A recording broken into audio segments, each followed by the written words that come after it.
gentlemen, welcome to America's Auto Enthusiast Program. This is Auto World. And now, here's your host, Bob Long.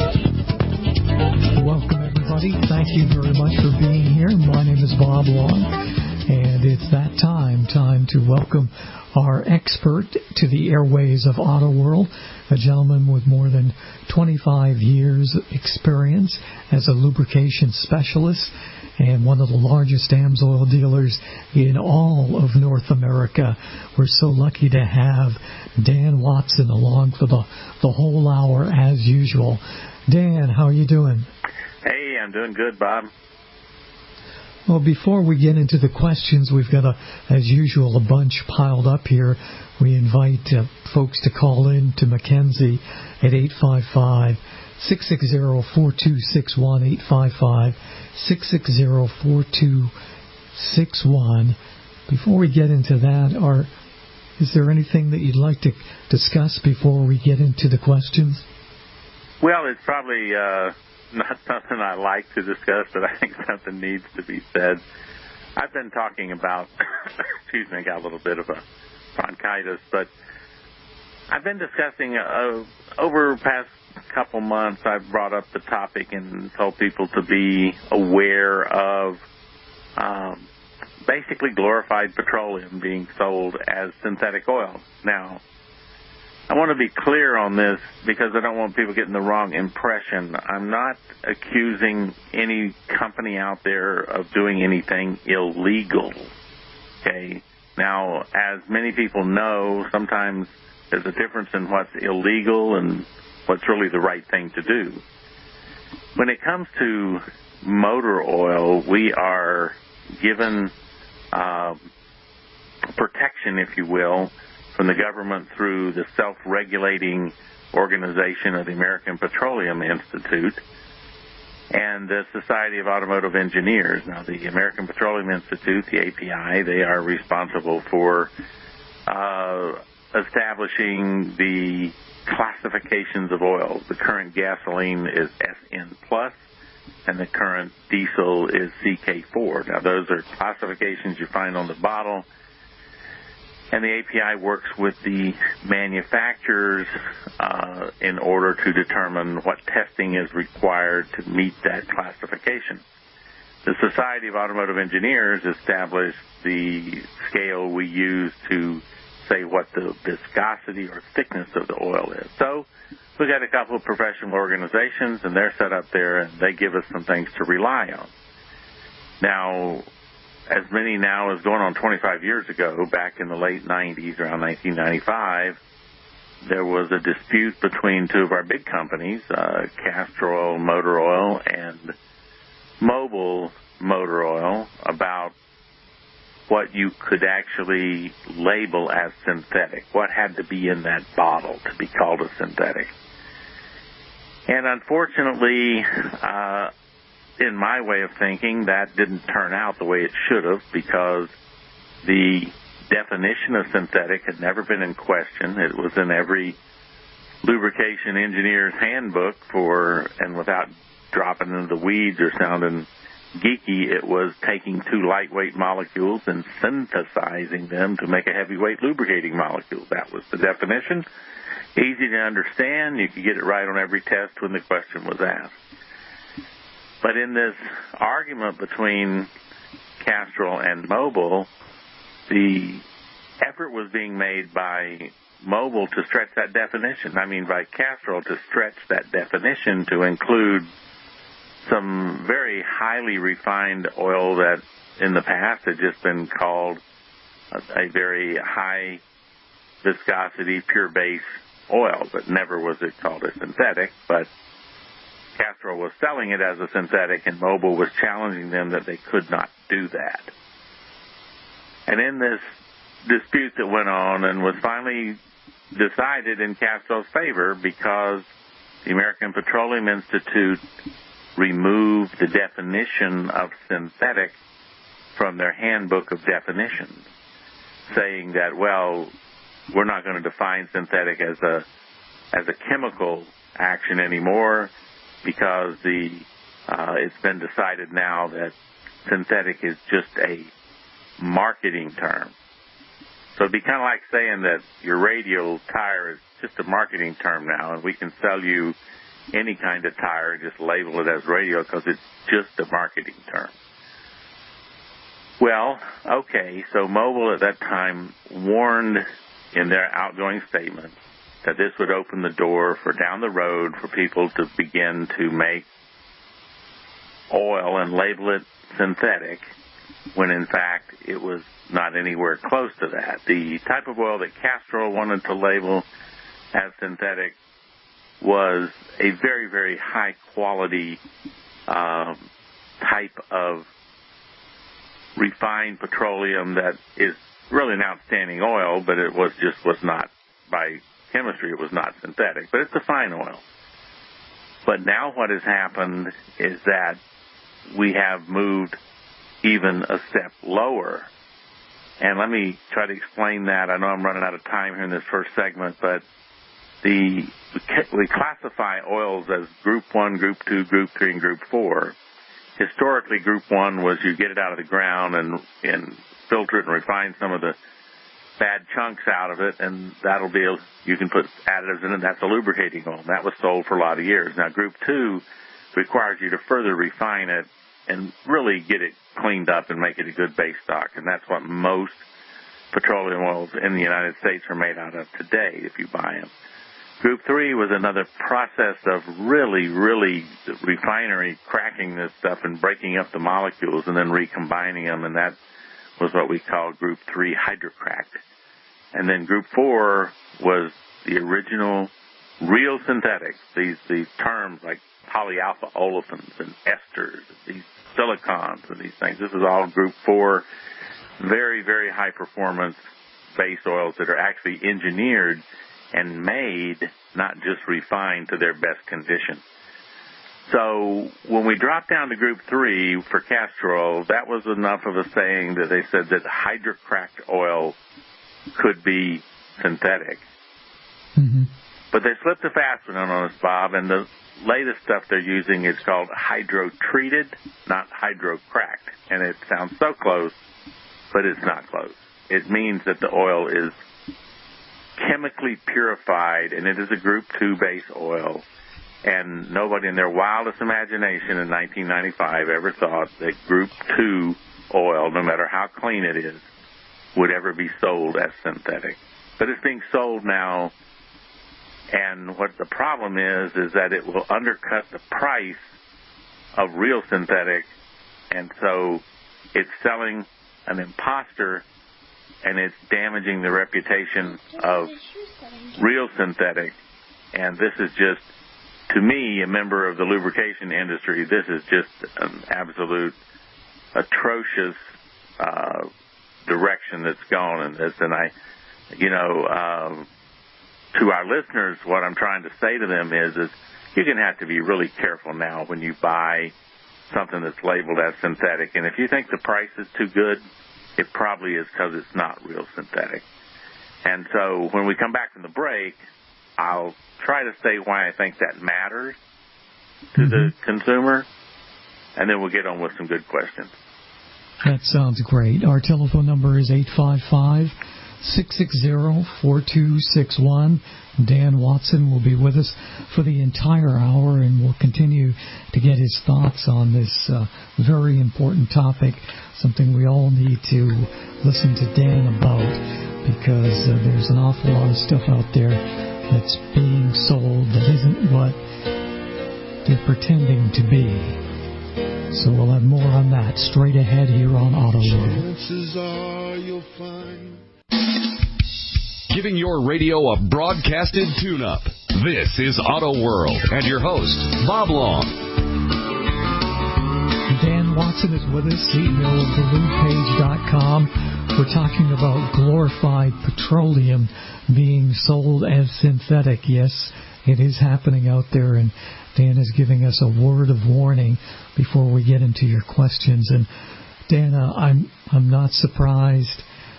Here in 2019, consumers are challenged with so many different options and choices, and there's a lot of confusion, and especially at the state level, there isn't the governing, the overseeing of products like there really should be.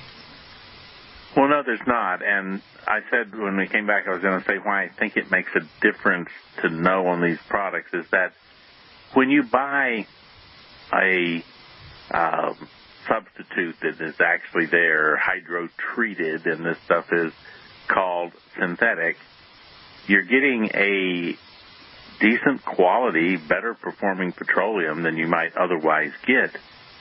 But you will end up paying prices usually for this that will be sold making you think that you bought synthetic. And it does take more money to make a true synthetic engine oil. The base stocks are more expensive than the petroleum. So what happens is you go to a lube place, someplace to change your oil, and they sell you a synthetic oil change. Now, my experience is, and I'm in this business, is that if you get that oil change for, let's say, I don't know, $59, $69, something, whatever it happens to be, let's just pick the $69, okay? That $69 is based on paying the service center actually paying for a true synthetic engine oil. When somebody comes in and says, hey, well, let me sell you this synthetic for half the price of that synthetic, it's really hard for them to say no thanks, because now they don't drop the price of their synthetic oil change. It's just a much larger profit margin to do that. And so what we have out in the marketplace is when you go in to get a synthetic oil change, I highly advise you to ask for your oil change, your synthetic, by name, okay? Tell them that you want, hopefully tell them you want an AMSOIL oil change. That would suit me fine. But if not, I would suggest that you tell them that you want a mobile synthetic oil change. Maybe you can do Castrol and maybe you can do Valvoline, but I did some research and I'm not sure that that's holding up either. But anyway, I wouldn't say it isn't, but be careful. You can go online and you can look for the determinations on these things. What is bad is when you find that most of the companies have gotten smart and they don't want to tell you what the base stock is. They'll just tell you it's synthetic. Because they can. Legally, they can tell you that after that 1995 ruling, and it's ridiculous, okay? It's like, well, I can lie to you because it's legal, okay? But you're just going to have to do the best you can. I can tell you that when you buy AMSOIL synthetics, that's the one thing that we still can hold out and say is this is a real McCoy, true synthetic engine oil. And we may be priced a little bit above some of the other guys because we're continuing to give you what you're paying for rather than having you buy something which is in name only what it is. So that's my my blithering for this week of complaint about where this stuff has gone. So why don't we just get to some questions and maybe I'll be in a better mood. Giving your radio a broadcasted tune-up. This is Auto World and your host, Bob Long. We're back live with Dan Watson, CEO of BalloonPage.com. Dan is explaining the DPF cleaning cycle known as regeneration and the side effects thereof. And Dan, you're doing such a wonderful job of explaining a very complicated item and bringing it right down to folks like myself and all of our great listeners. Well, it is, on its face, it's a pretty simple process, but as you know, like I said, from theory to practice, taking this theory and putting it into the vehicle where it's going to work. And what I was getting to before the break was the EPA sprung this so fast on the diesel community of what they were going to require, and they weren't waiting until the next year, although they came in late with what they were asking. It was too late for the year model, but they demanded it on the year model, which was such a situation that Volkswagen did not produce a vehicle that year. There's no, I think it's 2007, there is no 2007 Volkswagen turbo diesel. They stayed with the 2006, kept producing it, and then the 2008 is when they were able to incorporate the changes required here in the U.S. by the EPA because it came into the system so late.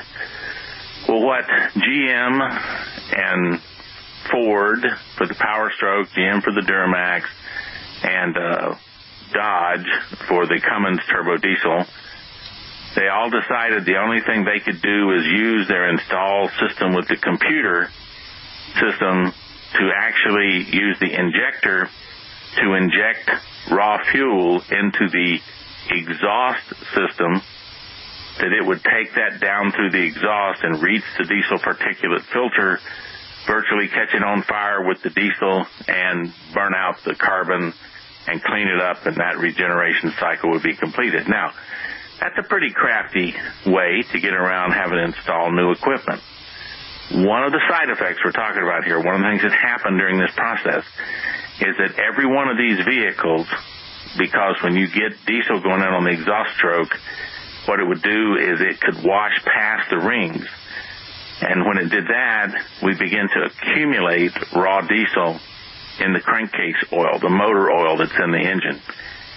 And we saw numbers as high as 10, 12, 14% fuel contamination in these systems using this regeneration process. Now, prior to this, when they started this, if you did an oil sample on a diesel engine and you had 5% fuel contamination, that was called a condemnation limit. You drained the oil and got rid of it. But here we set up a system. Hi, this is Jay Leno, and you're listening to Auto World with Bob Long. Watch out, man. How you drive that Cadillac there? Yes, indeed. We're back and live. I lost electricity just for a minute or so in my humble studio, and that disconnected me from the network, and then I had to wait for my computer to go through its dance to get back connected with the network. But I am here. Dan Watson is here as well, and we've got your questions standing by. And Dan, apologize for that. Did you have any loss of power? Because I know you're in the same neck of the woods. No. Usually you can lose power here on a sunny day. It's very unreliable, but not this time. There's so much building in Orlando proper. Probably something to do with that. There's an awful lot of building going on. So you want to dive into the questions from the folks? Yeah, let's just do some questions now. All right, great.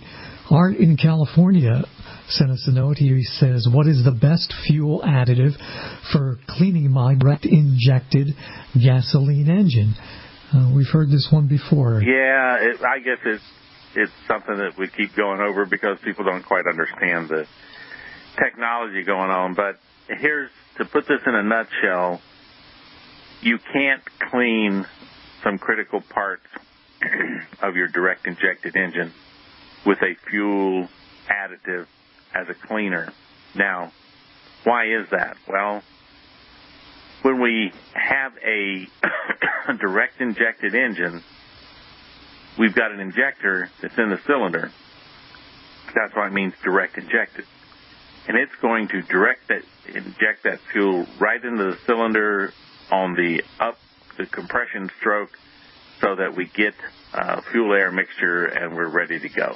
Now, in the past, we would bring in through either a throttle body or multi-port fuel injection, we would be putting some fuel into the incoming air stream so that it was mixed up with the air, and then when the intake valve opened and the piston was going down and it sucked that volume of air and gas mixture in, and then just about the time it reached the bottom, it starts up, the valve closes, and it creates compression, and the spark plug sets it off, and away we go. We have power in that stroke. Now, once you go to direct injecting the gasoline, there's no fuel coming in with the air mixture across the intake valve that opens. And what that means is if I put a cleaner in the fuel, it will not come across the back seat of that intake valve, so I can't clean the intake valve. So in a direct injected engine, you can use a good cleaner, to keep the injector tip inside the cylinder clean, to also remove carbon off the top of the piston, try to get some of the carbon loading out of the cylinder. You can do that, but you just can't clean that intake valve. And what that means is that eventually the backside of that intake valve is not going to seat properly against the valve seat, and you're going to end up with some leakage of compression getting past that intake valve when it's shut. So the only solution for that we know of now is it has to be cleaned either by the dealership or by some shop that has the proper equipment to do it, and they do some type of upper engine cleaning to clean all of the valves, the intake valves, and so forth. And so that can be done. I have heard that it's around $190 to $210, somewhere in there, for most of the dealerships that sell these direct injected engines. But to be clear on that, I don't care what additive you buy, nobody's additive can clean someplace that it never touches. Yeah. So you just can't clean the intake valve on the back seat. We've explained this before, but it is important to understand because people will get disappointed. AMSOIL makes this what's called Performance Improver, which is a fantastic fuel additive. But when we get calls complaining that it didn't clean my direct injected engine properly, and the answer is no, it did. It cleaned everything it could clean, but it can't clean what it can't touch.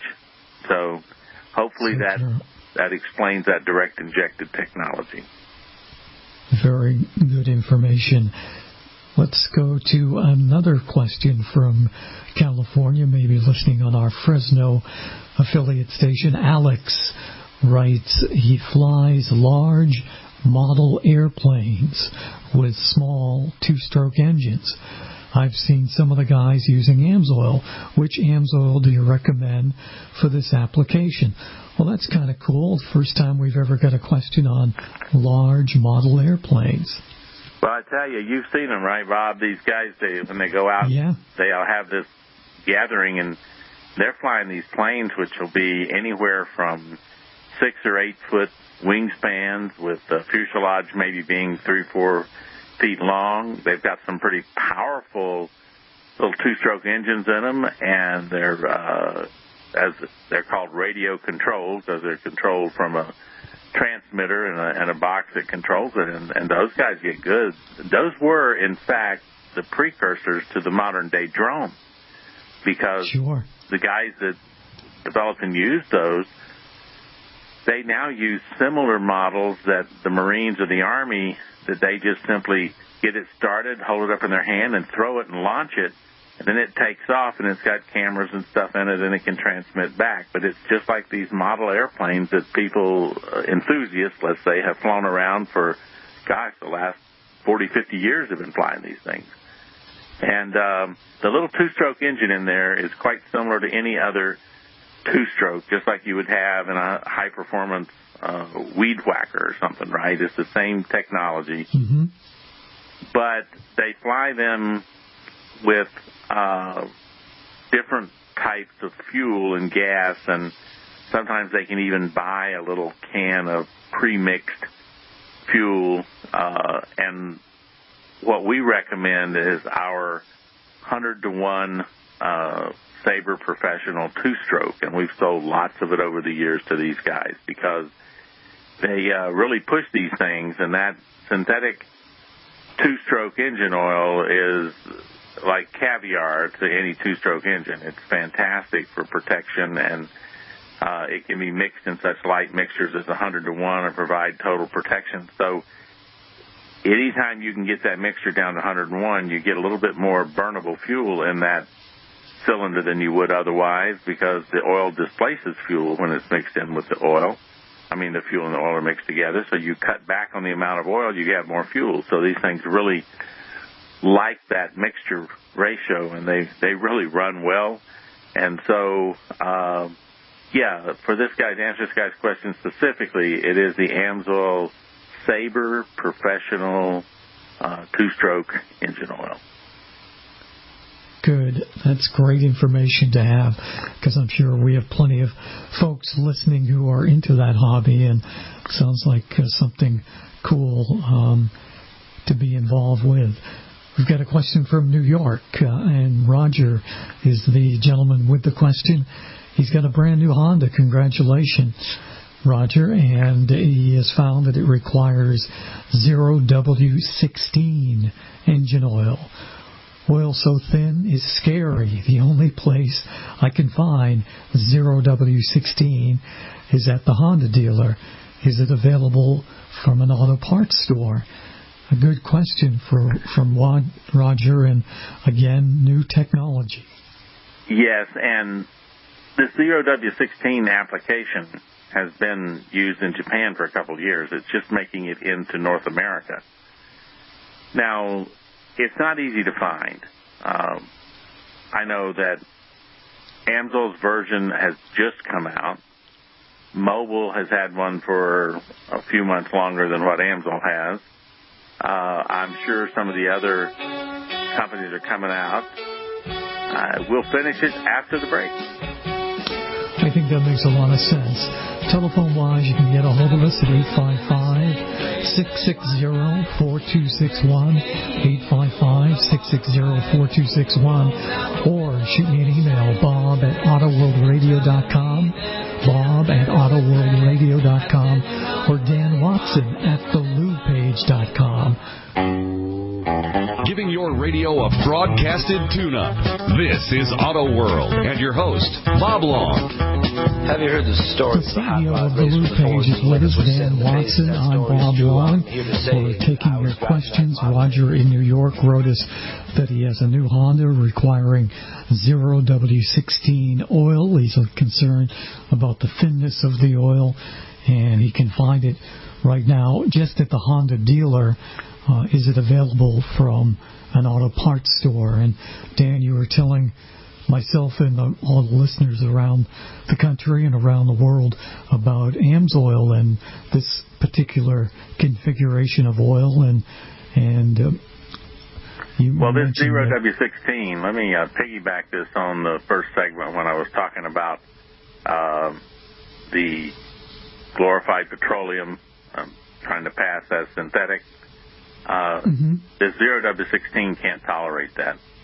It can hardly do it even with the what we call the Group 3 classified synthetic. This stuff has to be a high-quality oil, and in Japan, that's what they expect because they recognize high-quality oil, so they think that the 0W16 will be fine. The problem is that some of the stuff that there's no petroleum that could be 0W16, so it calls for a synthetic, but hopefully it won't get some of this glorified petroleum because that will be causing some problems with a variety of cars. And there are some problems with some of these 0W16s. They've incurred here in the North American market, and quite frankly, I believe it's because of substandard oil that's being sold as 0W16 synthetic, and they're not expecting that.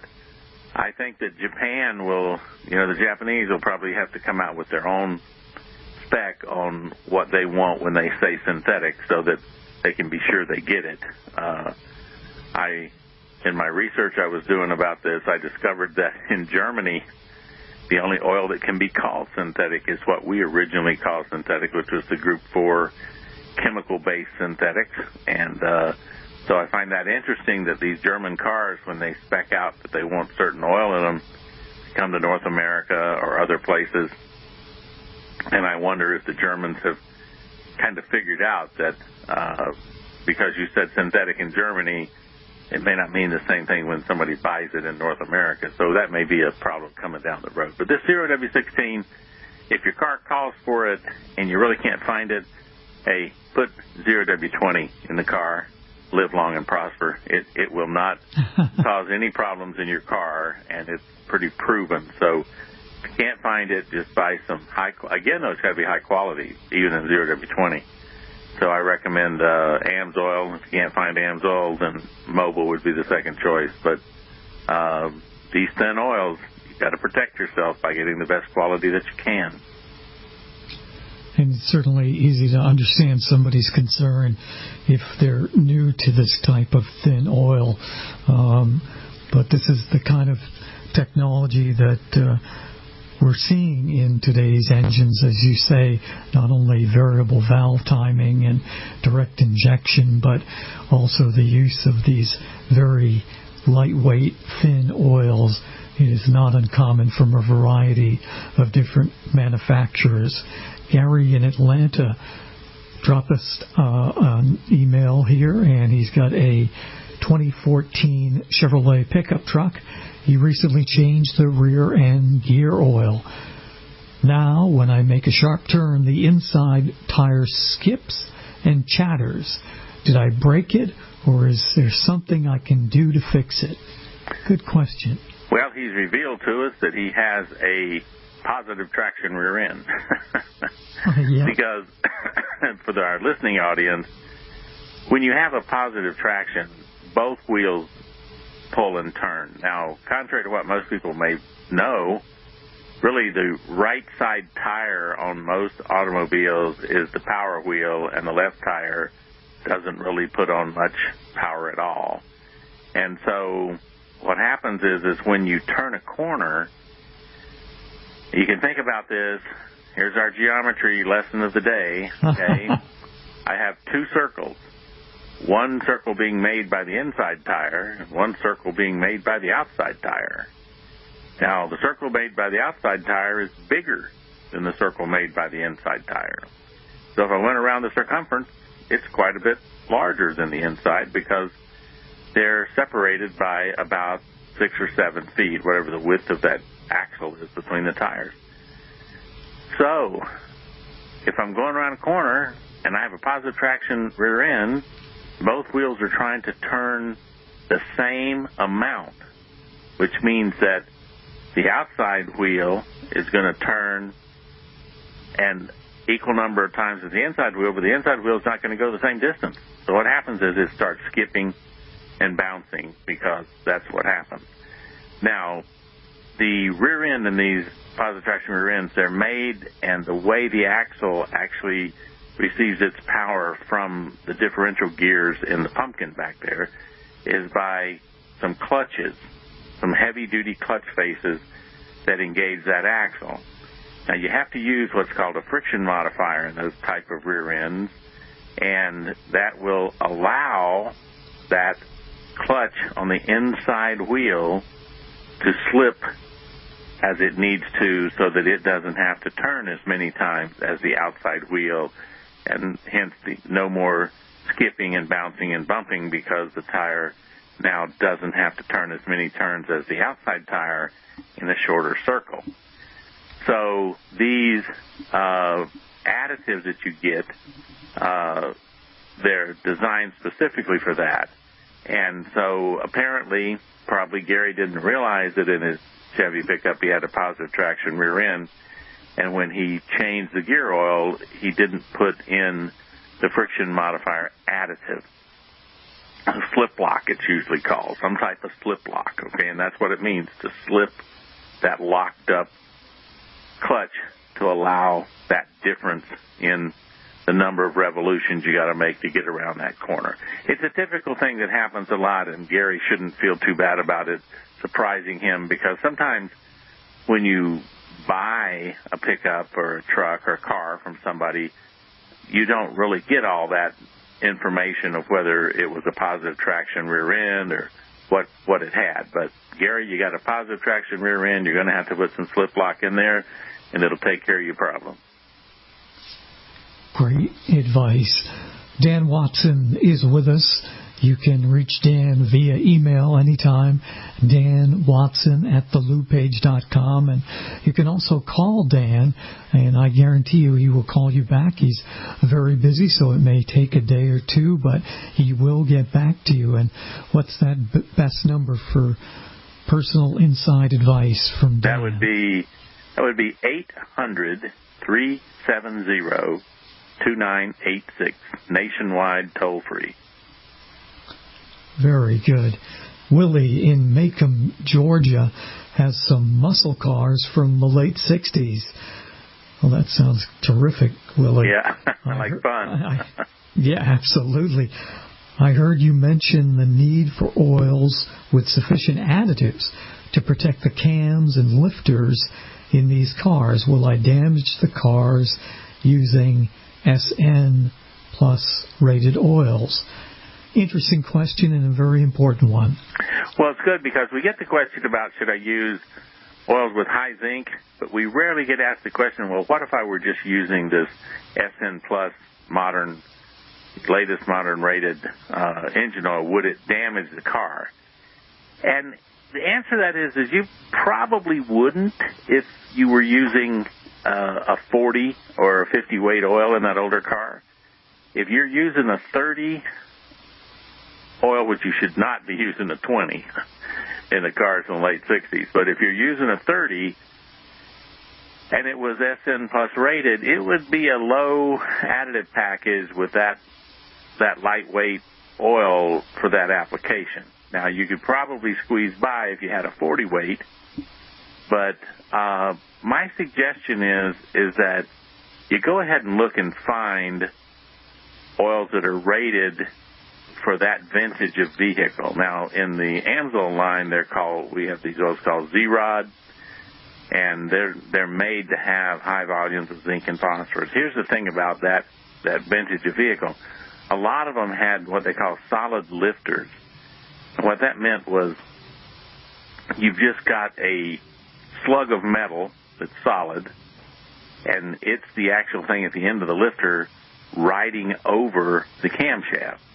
Now, if you have sufficient oil film and high levels of zinc, phosphorus, maybe sulfur, whatever's in that particular oil, you get protection. But without it, you might start wearing that camshaft out. So it's very important to listen to Dan's advice. And Dan, I can't believe it, but the hour went very fast. We'll talk to you next week, same time, same place. All right, we'll do it, Bob. See you then. Sounds great. Dan Watson at thelubepage.com. Shoot him an email. I'm Bob.